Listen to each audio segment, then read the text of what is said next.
Hello! In this video I'll show you how to cast screen from smartphone to TV.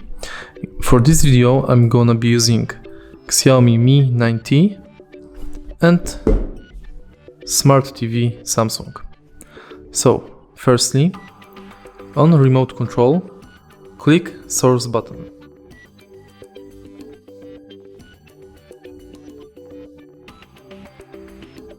Select Screen Mirroring.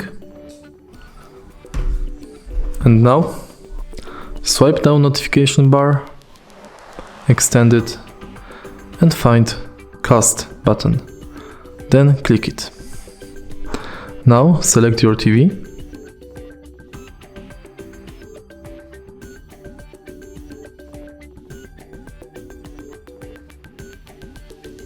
And it's done.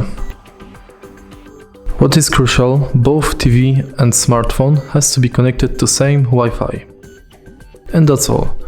If you find this video helpful, please leave like, comment and subscribe